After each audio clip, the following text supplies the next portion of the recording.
This happened roughly a year ago at this point. I'm a 22-year-old guy that lives in a decent-sized city in Massachusetts. I was driving to meet with an old teacher of mine when I came to a stop at a red light. I tend to look in the mirror when stopping to pass a time in my truck. That was when I briefly saw something. I then looked in my rearview mirror and saw something that looked like a bluish-green shirt standing in the road. I internally panicked, thinking I hit someone, but when I looked, there was nothing there. The truck behind me was driving normally, and I thought at first that they didn't see that thing, but then I looked in the mirror at the side of the road, and there was nothing. No body that had been run over by my truck. So, am I crazy, or was this a glitch in the system? Be me, 25 years old, Latin American guy, on a bullshit spiritual journey, traveling alone across the Patagonia. Gets snowy, stuck in a god-forgotten highway, hitchhiking without any success. 5 p.m., getting darker, hungry and thirsty as fuck. Start to worry I'll have to sleep in a frozen ditch on the side of the road. A couple of lights appear into my direction. Make the thumbs up signal with a poppy face. Car stops. Hey there, where are you heading? Next town. Oh, I'm heading to my villa at Truffle. It's a beautiful destiny if you're traveling. It's a must-go. Never heard of it, but don't have much of a choice.jpg. Jump to the car. Guy's in his 40s. Pretty messy looking. Starts to tell me how this villa is paradise on earth. Tells me the story of how he left everything in the city to move there. Opens a small convenience store.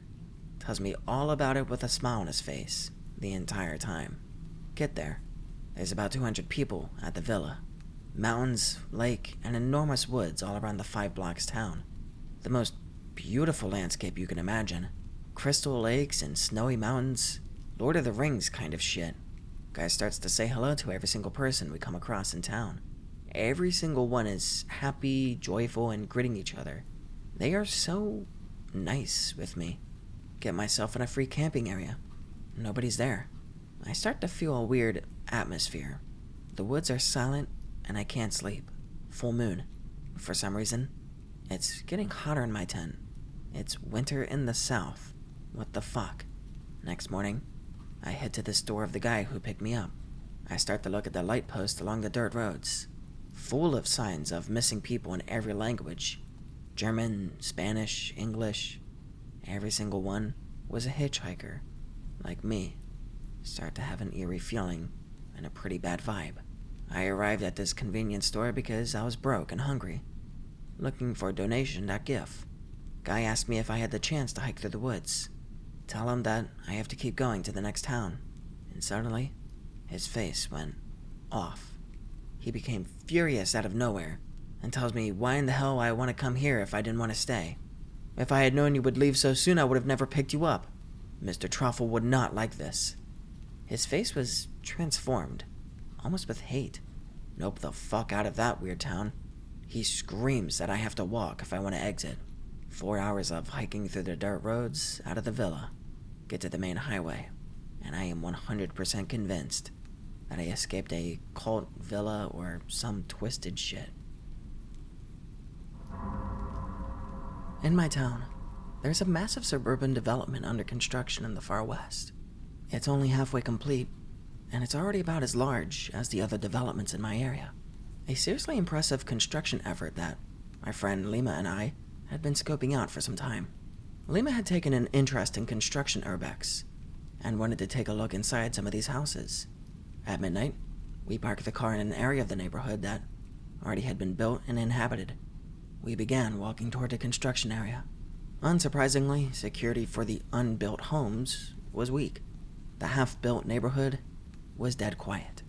We walked northward into a set of woods we'd inspected with OpenStreetMap earlier. There, you could go far enough in to avoid detection, even if you built a fire, and we did just that. Around 2 a.m., we're walking out of the woods and back to our car on a sidewalk that didn't yet have a purpose. I'm spewing some bullshit when Lima stops me with his hand, mid-stride. He's staring straight in front of us toward, well, nothing in particular. He walks forward cautiously, and I follow behind. He tells me that he saw something across the street, in a ditch. He said it looked like a person waving their arms in a smooth, almost double helix motion. He's ready to move along because he doesn't want a confrontation with a crackhead, but I didn't want to let it go because I wanted to see who the fuck was in a dead construction zone, alone, in the middle of the night. We walked toward the ditch, and nothing. I conclude that the crackhead must have gone into the woods adjacent to the ditch. I had a multi-tool on me with a 3.5-inch blade as well as a flashlight. I discreetly open the blade and move in with my flashlight, looking around the very shallow woods, and I find that there's no one in there. Lima is standing back about 15 feet from the woods. Whatever this was must have got to him. Note that this guy regularly urbexes in the middle of the night.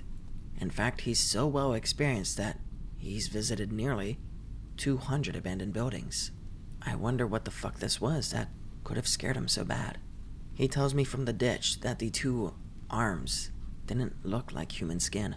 He says that they sort of flowed downward after he'd spotted them.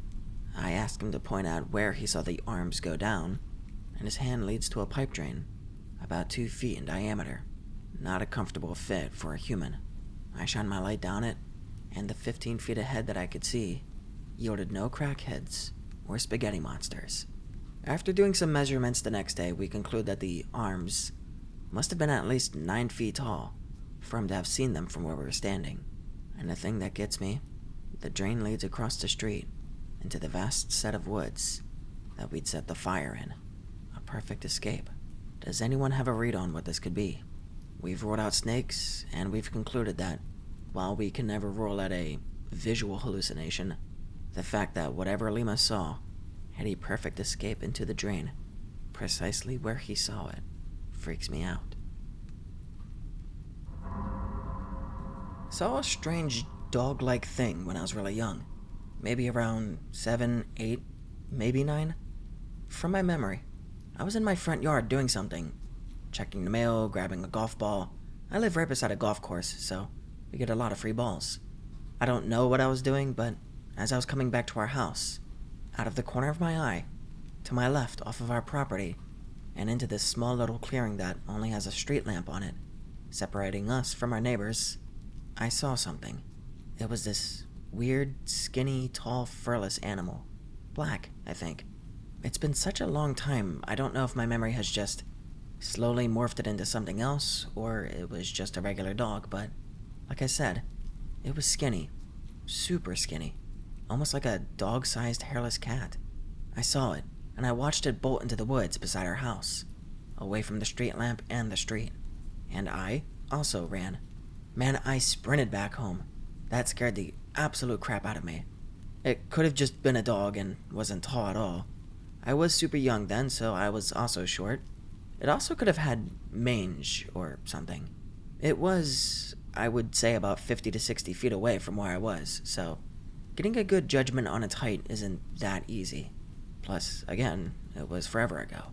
Also, this has nothing to do with anything above, but I did want to add a short thing that not long ago happened. Sometime in 2020 or 2022, I saw a UFO while walking at night in a small park. It was a white dot, just like any other star in the sky, except it was moving around in the sky at incomprehensible speeds, as if it was that high up. It would shoot in one direction sharply, instantly stop, and shoot off in another direction. Eventually, it just shut off and disappeared. I have no idea what I saw. Drone, maybe? I don't know. I do know a lot of other people have seen stuff very similar to what I saw then. I mean, I have ideas. Remember that one video that the Pentagon released a while back? The one around the beginning of the pandemic, where the Air Force pilot is talking about the object he's tracking and moving in directions at speeds impossible for today's tech. What if what I saw was just the ground view of the same thing? Maybe it was just a drone. Who knows? This occurred many years ago in rural Indiana. I've never been one that believes in cryptid-type things or any other fringe beliefs like UFOs and the such. Late one night, I got up to go to the restroom, but I hadn't been asleep or dreaming. I had been reading a book. I walked down the hallway and turned into the restroom, and there it was, in the bathtub, a bruni, He was at most 20 to 24 inches tall, bearded, and was wearing very rustic clothing and a brown hat. I looked at him, and he at me, and then he jumped behind the shower curtain, and I noped the fuck out of there. Obviously, I yelled and I woke up the house. When I told my family what I had seen, after checking the bathtub, of course they assumed I had been sleepwalking and dreaming, but I sincerely know I wasn't, and hadn't been. It took much research to understand what I had seen, but I've since learned that they typically are benign, and mean no real harm, and can actually be benevolent and protective of the house that they live in, and the people in it. Trust me, I would not have believed this had I not seen it personally, and I don't expect anyone else to either. But now I do know that there are things typically unseen in our world, and I do pay more attention to other people when they make such claims, and don't just automatically dismiss and ignore them. This happened around 2 years ago. This was one of my most frightening and unexplainable experiences that got me to delve into the paranormal in the first place. I haven't told anyone, and I figure that this is the best place to share it. Take what I say with a grain of salt, as it did happen 2 years ago, but I'm certain that what I saw was real. I was on a 4-day camping trip with my family, those of whom were my, at the time, 8-year-old niece, my 30-ish-year-old cousin, and his 30-ish-year-old girlfriend, and his dog. We were tent camping in a relatively rural area of Pennsylvania. I will state that the dog was a sheep-dog mix, and fearless. This dog would run after elk and could nearly knock over a grown adult holding his leash. He was very protective. This dog was loyal to a fault, and would do anything to protect those that he deemed, quote-unquote, part of his pack. The overall layout of the campsite was our fire in the middle, my cousin's and his girlfriend's tent at the 12 o'clock position, opposite from the dirt road, my tent around 100 feet away, and a large muddy area behind our tents, covered in high grass. The dog would sprint out into the mud, and we would have to call him back. My niece stayed in my cousin's tent, as they had a large one, and she didn't want to sleep alone. We didn't go into the mud or tall grass for fear of ticks. The first 2 days went alright, and we spent the time hiking nearby trails, cooking campfire foods like mountain pies and hot dogs, and etc. Now, to establish names, I'm going to use replacement names. We'll call my niece, Niece, my cousin Jay, and his girlfriend G. We started having odd experiences around day 2. The first was pretty tame.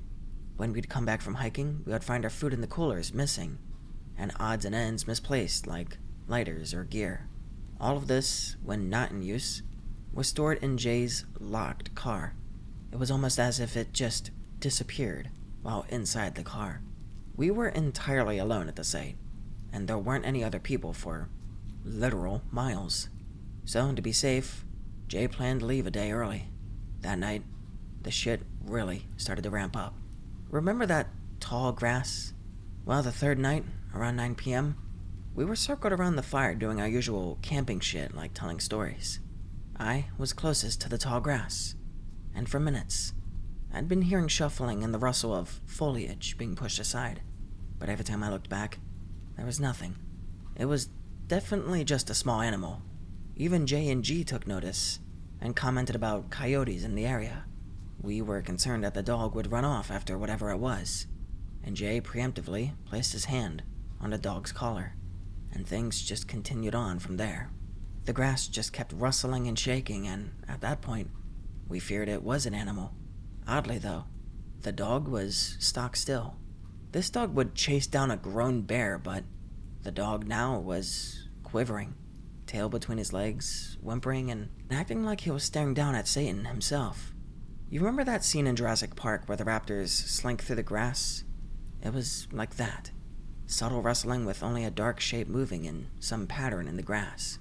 We smelled what we thought was a dead animal or a rotting fish. Not a metallic smell, but like a very organic decomposition smell. Of course, we hadn't smelled this before, and we figured this meant a predatory animal was in the area. Without thinking, Jay packs all of us into the car, and we sit in there for around 10 minutes, until the coast is clear.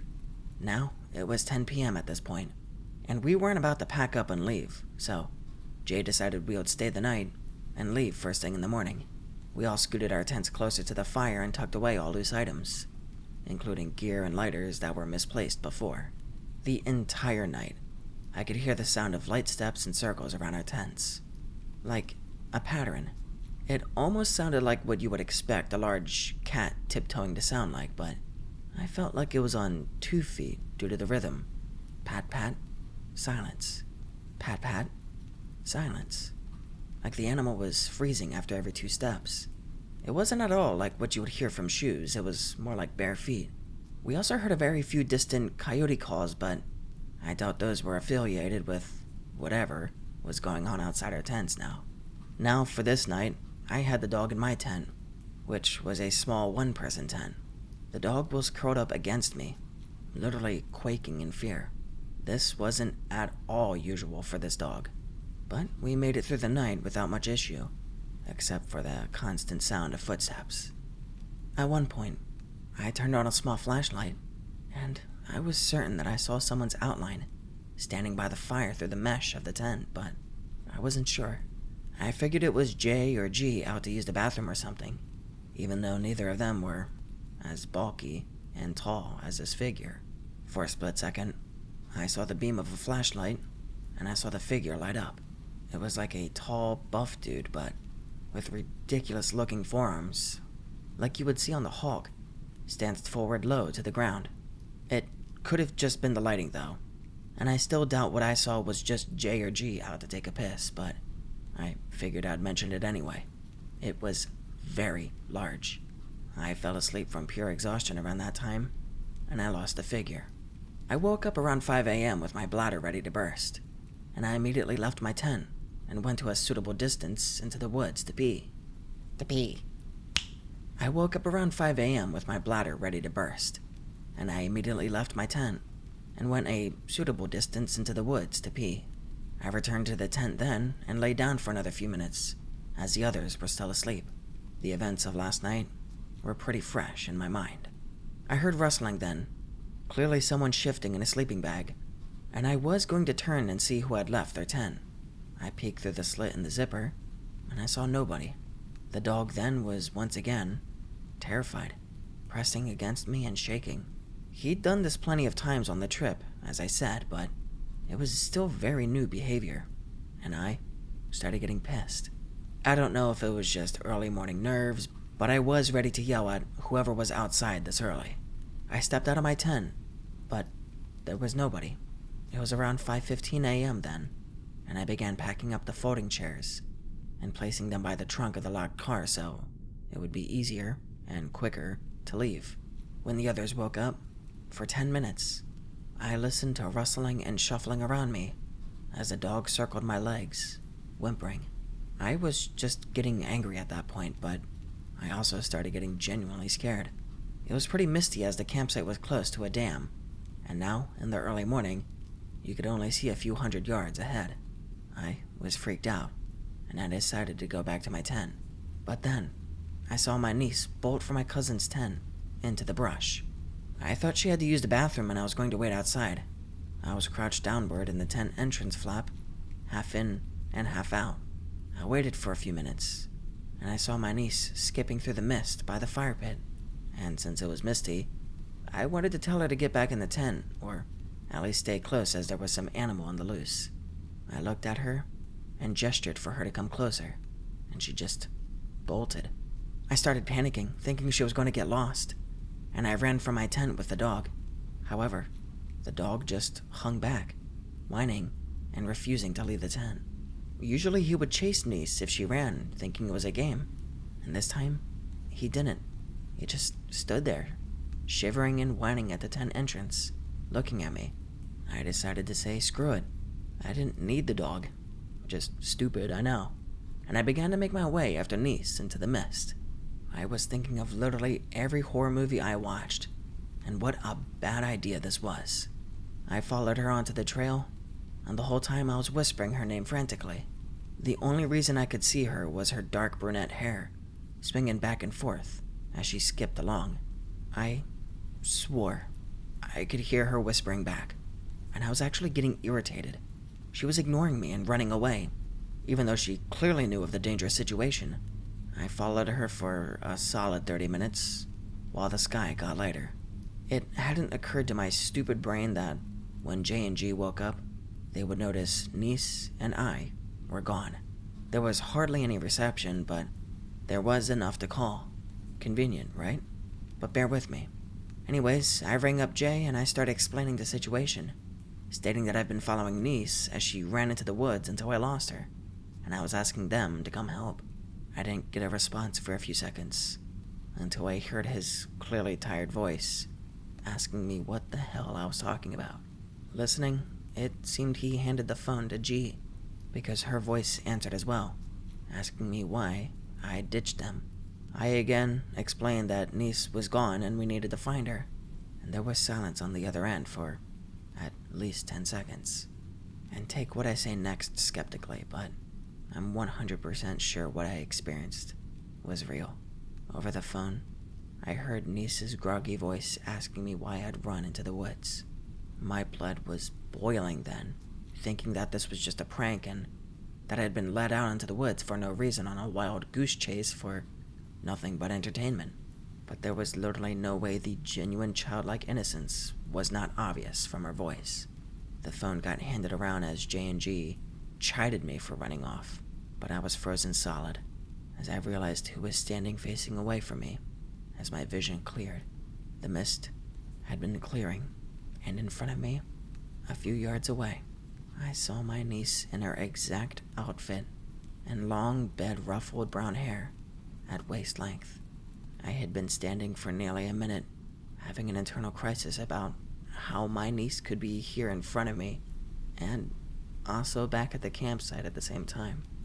I was preparing myself to take her arm and guide us back to the campsite, and the most cliché thing happened then, and I doubt I would believe it if I hadn't experienced it. As I stepped forward, I heard a crunch as I stepped on some sort of twig or stick, and her head swiveled to look at me.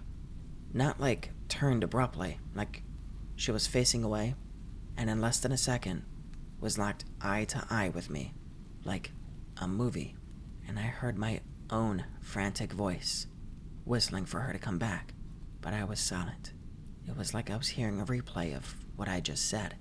I lost it then, and I ran like my life depended on it back to the campsite. I swore the entire time those agile-like footsteps were right behind me the entire time. This feeling of immense dread overtook me, and I felt alone, like I'd never outrun whoever was chasing me. In reality, the coast was clear, and I made it back. I got back to the campsite in tears and sweating, only to find J and G and my niece by the newly lit fire. They were asking me why I was so worked up, but I never explained. We crammed all of our stuff into the car shortly after and peeled out down the trail. I never talked to them about it, and I doubt I will since I feel like they won't believe me. She had never left the campsite that morning. I was the only one who left, and yet I followed someone or something that looked just like her. And she's not the kind of kid to wander off into the woods alone, especially as a prank. The only other time it was mentioned was months later, when my cousin shared with me something he saw during our camping trip that he hadn't brought up with anyone else. He described that, as he had been going to pee alone, on the second day or so, he'd seen a large woman crawling in a ditch. He didn't go after her, but he figured it was another camper in the area trying to freak him out. She'd been wearing a parka jacket and no pants from what he'd seen, and he didn't bring it up, not wanting to scare us.